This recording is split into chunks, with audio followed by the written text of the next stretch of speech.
Good morning everyone, welcome to our e Pathshala. Okay, so आज हम लोग यूजीसी नेट की फोर्थ यूनिट को मतलब फोर्थ यूनिट का रिवीजन करेंगे। ठीक है, फोर्थ यूनिट है हमारी तुलनात्मक राजनीतिक विश्लेषण। राइट, अब तुलनात्मक राजनीति विश्लेषण में हमको ये हेडिंग्स दी है जिसमें से आज हम तुलनात्मक राजनीति उपागम को पढ़ेंगे। अब तुलनात्मक राजनीति उपागम में चार चीज़ें हैं।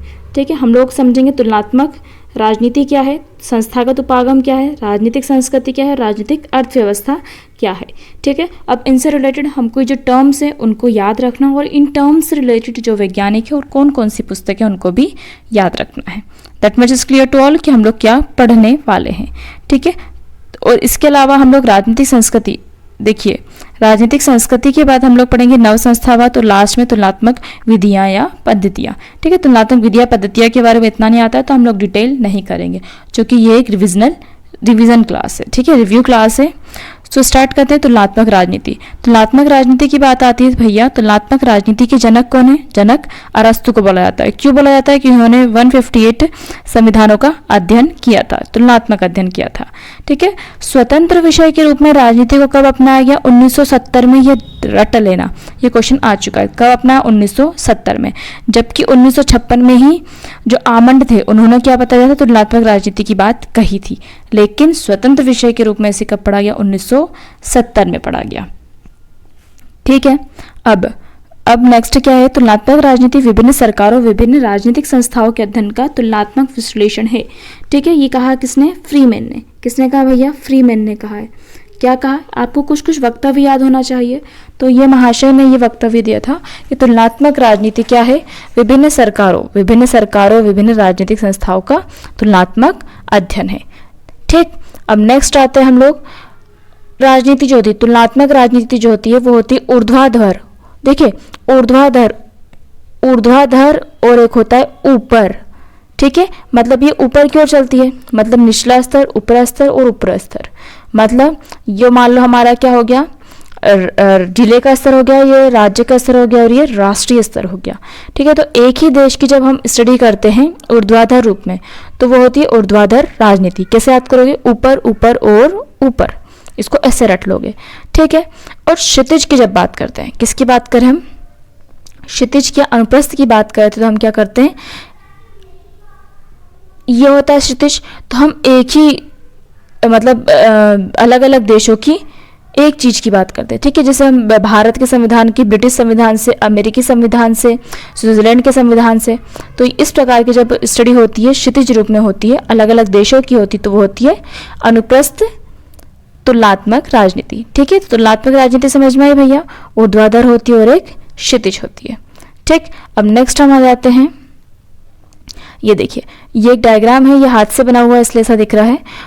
जो तुलनात्मक सरकार जो होता है वो तुलनात्मक राजनीति का एक हिस्सा है। ठीक है, अब तुलनात्मक राजनीति जो होती है वो व्यापक हिस्सा है, तुलनात्मक सरकार कम है। ठीक है, तुलनात्मक राजनीति में हम लोग क्या पढ़ेंगे? सरकार के बारे में तो पढ़ेंगे ही, प्लस में हम लोग जो अप्रशासकीय संगठन है, अराजनीतिक संगठन है, ठीक है, उनके बारे में भी हम तुलनात्मक राजनीति में अध्ययन करते हैं। समझ में आ गया है इतना? तो इतना आपको पता होना चाहिए कि तुलनात्मक राजनीति में क्या क्या होता है। ठीक है, नेक्स्ट हम बात करते हैं 2014 यूजीसी नेट में क्वेश्चन आ चुका था कि निम्न को क्रम वाइज लिखना है। ठीक है, क्रम वाइज में लिखना है कि सबसे पहले क्या है, उसके बाद क्या है, उसके बाद क्या है। तो याद रखना, सबसे पहले आया था दार्शनिक उपागम, फिर आया था व्यवहारवादी उपागम, फिर आया था व्यवस्था उपागम, उसके बाद आया था नव संस्थात्मक उपागम। ठीक है, तो ये यूजीसी नेट 2014 का क्वेश्चन है तो इसको आप रट लो। ठीक है, सबसे पहले दार्शनिक तो पहला आ ही जाएगा और नव को लास्ट वाला कर लो।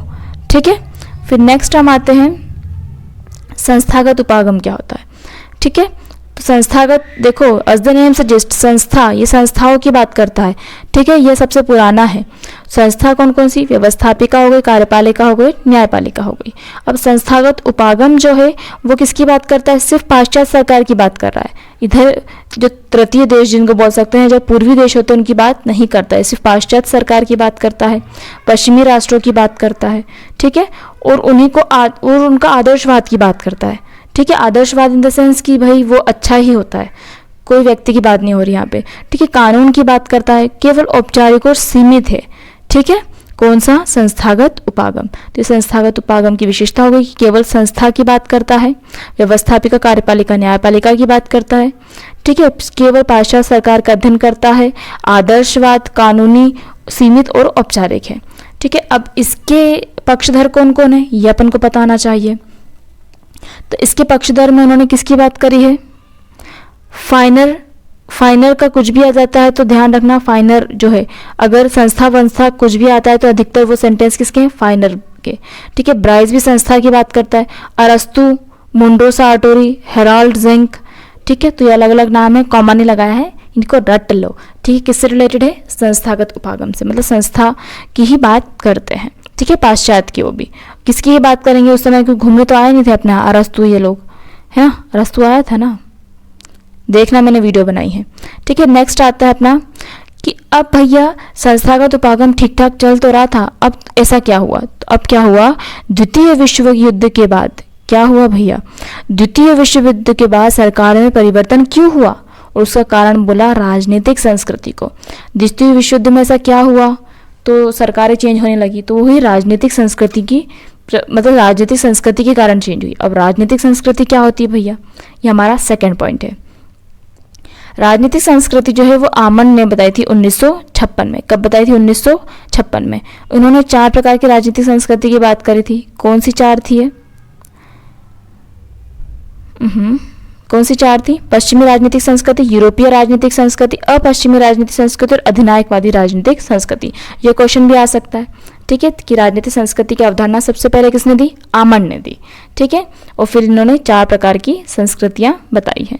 फिर नेक्स्ट क्वेश्चन आता है हमारा कि 1960 के दशक में राजनीतिक संस्कृति का उदय हुआ था। कब हुआ था? 1960 के दशक में राजनीतिक संस्कृति का उदय हुआ।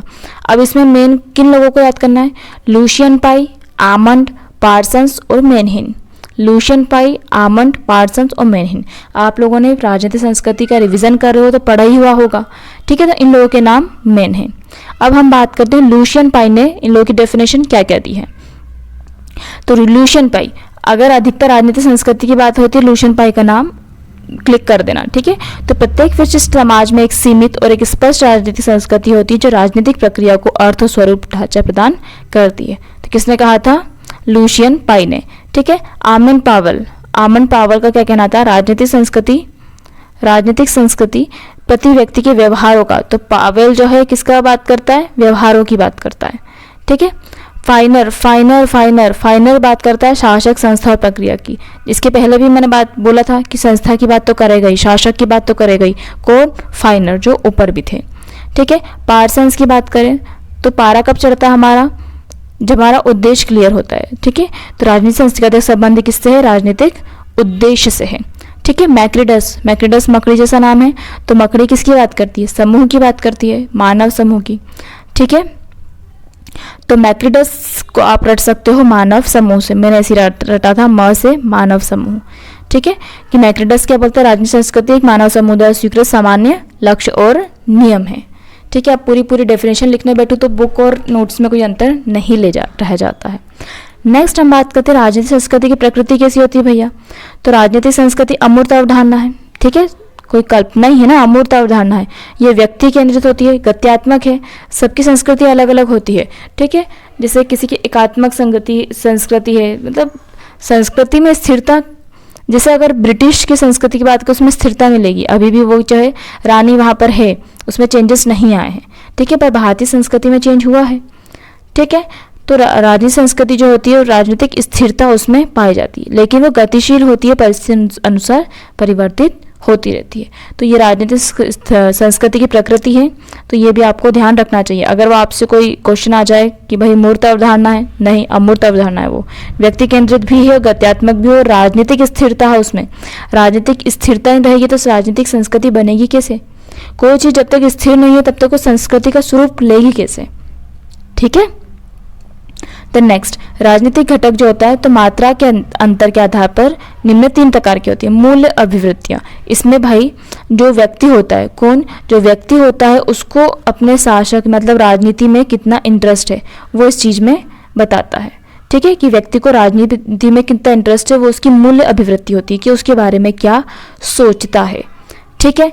ये ध्यान रखना, ये आते हैं ये क्वेश्चन कि राजनीतिक घटक कौन सा नहीं है, तो मूल्य अभिवृत्तियां हैं कि व्यक्ति राजनीति के बारे में क्या सोचता है। ठीक है, नेक्स्ट घटक है विश्वास। ये बात होती है जनता की और प्रशासन की, जनता और प्रशासन के मध्य कितना विश्वास है। ठीक है, क्या वो एक दूसरे पे विश्वास करते हैं या नहीं करते हैं। अगर नहीं करेंगे तो क्या होगा, राजनीतिक संस्कृति क्षीण होगी, कम होती जाएगी। ठीक है, और संवेदना की बात करें तो उनके मध्य संवेदनात्मक संबंध है या नहीं, तो ये भी राजनीतिक संस्कृति की बात होती है। ठीक है, नेक्स्ट हम बात करते हैं राजनीतिक अर्थव्यवस्था। ये हमारा थर्ड पॉइंट है। अब अर्थव्यवस्था की बात हो रही, एडम स्मिथ की बात होना बहुत ज़रूरी है। एडम स्मिथ कौन है? अर्थशास्त्र के जनक को बोला जाता है एडम स्मिथ। एडम स्मिथ की बुक अगर आती है वेल्थ ऑफ नेशन, तो आप खट्ट से क्लिक कर दोगे, तो क्या करोगे आप, खट्टे से क्लिक कर दोगे। लेकिन अगर बुक आती है inquiry in the nature and causes of wealth of nation, पूरा नहीं पढ़ोगे तो कैसे समझ में आएगा। ठीक है, तो inquiry in the nature and causes of wealth of nation किसकी बुक है? एडम स्मिथ की बुक है। ठीक है, 3 लोगों के नाम आते हैं जो अमीर लोग हैं, राजनीतिक अर्थव्यवस्था की जो बात करते हैं उसमें 3 लोग आएंगे। कौन कौन से हमारे? एडम स्मिथ, डेविड रिकार्डो और डेविड रिकार्डो और माल्थस। ठीक है, अब देखो एडम स्मिथ तो अर्थशास्त्र के पिता है, डेविड रिकार्डो उसने रिकॉर्ड रखा है किसका? टैक्स का, और माल्थस तो उसके पास तो माल था ही।